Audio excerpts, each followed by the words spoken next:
how it sucks that my fog lights ain't working anymore. Nor my grill lights right after the car wash.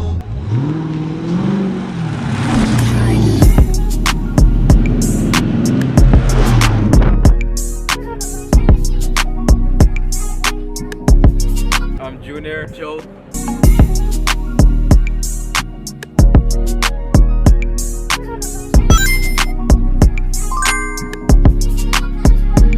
YouTube.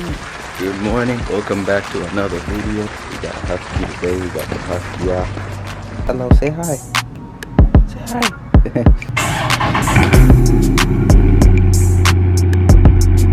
I'm headed to Joe's right now. We're gonna shoot a video. Stay tuned. We got good stuff coming up.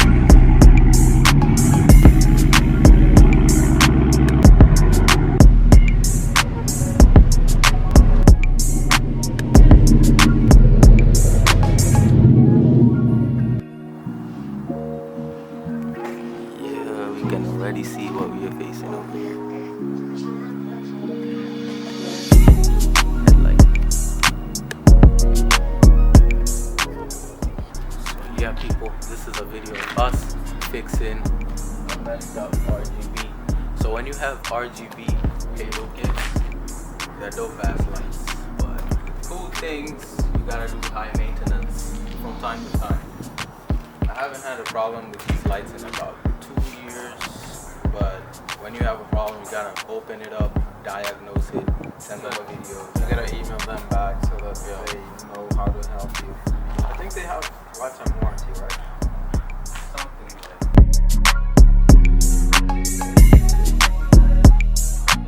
This process is the same through 2015. From 2015 to 2020, that's right. On my SRT8, I installed the lights myself, and it's the same. I had to go through the same process as we're gonna do here. We're gonna show you my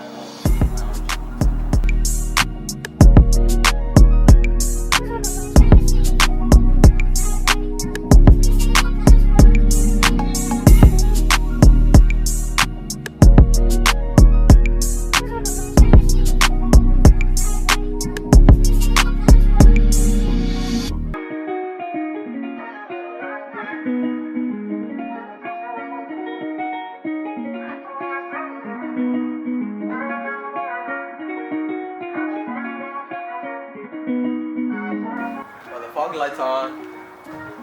They're working. One of them.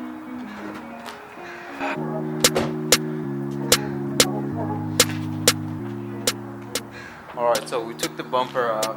As you can see, one of them is tweaking. You can't see the headlights on the Bluetooth controller app, but the strip light is tweaking too. The fog lights, we can't see them, so we're gonna do a little bit of diagnosing, trying to figure out what the problem is. But so far, we have an idea what the problem is, so stay tuned. If you're putting RGB in because this is something people don't tell you, but it's important to put like tags like these on your controller, so that when you have to perform a diagnostics next time, you know which controller is faulty right away. This is like my 5th time opening up this bumper. Nothing's squeaking no more.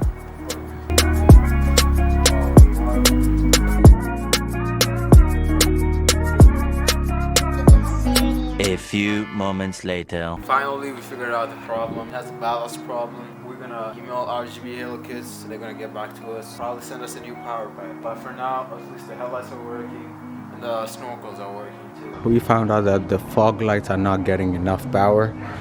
The fog lights and the grill lights are attached to one controller and one ballast. This one that's bolted on the bottom. If you can see it. Focus, man, focus. There we go, the bottom one. So we put it back. We're gonna email RGB. They're usually quick to work with us. Good thing we got the headlights and the snorkel lights working. That's a dub. And yeah, that's gonna be it. We're gonna be back, obviously, we're gonna be back. to open it back up and put a new regulator. Yeah, at least we got something out of this day.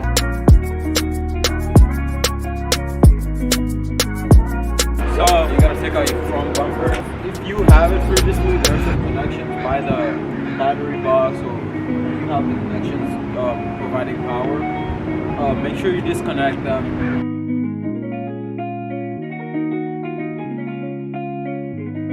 So we had to get new regulator. This is what it looks like.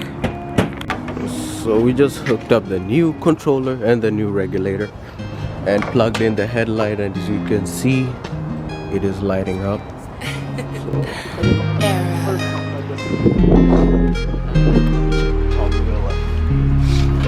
Plug in the grill lights. You'll see the top. Oh, there we go. Top strip is on. The bottom one is on. Somewhere here. The bottom one is on too. Fog lights. Yeah, so we're here moments later. Lights are working. Yes, we received the Bluetooth controller in the mail. Yep. Charger's back. We're gonna show you guys how to install an Underglow. So let's get to it.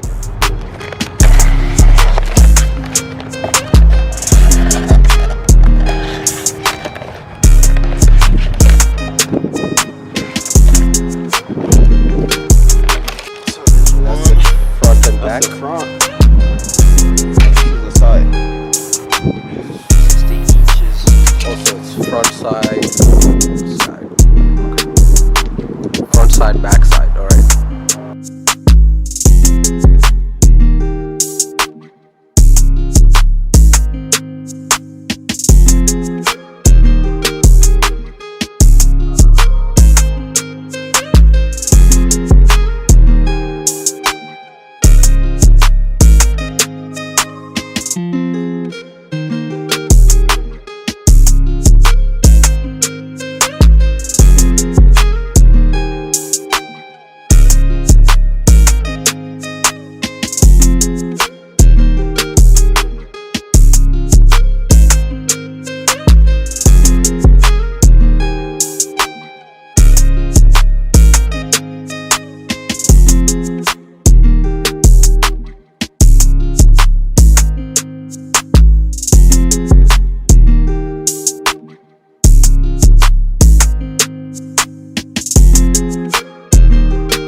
RGB Halo kits.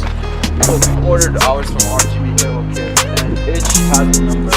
As you can see, the controller has a number 1, right?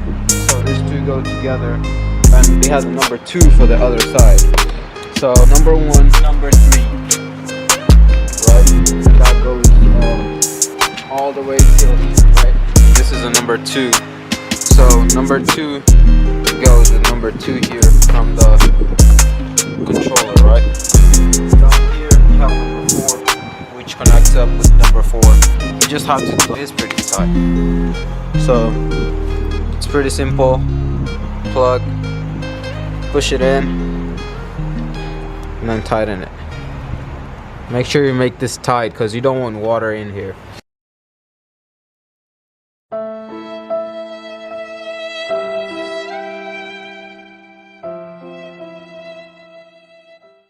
Buddha.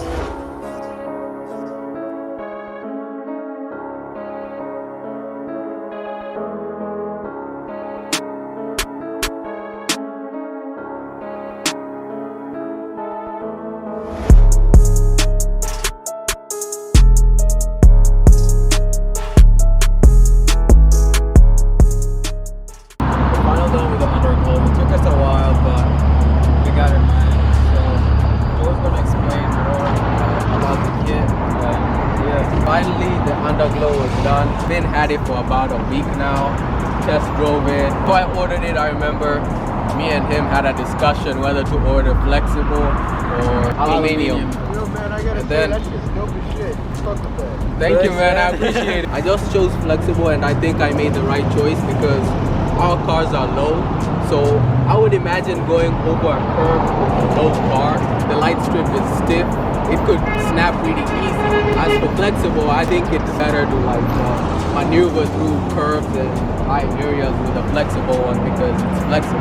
Also, something else we realized as we were installing it is that with the aluminiums, if your splitter has like edges around the outer parts, it's definitely gonna get scraped on the bottom.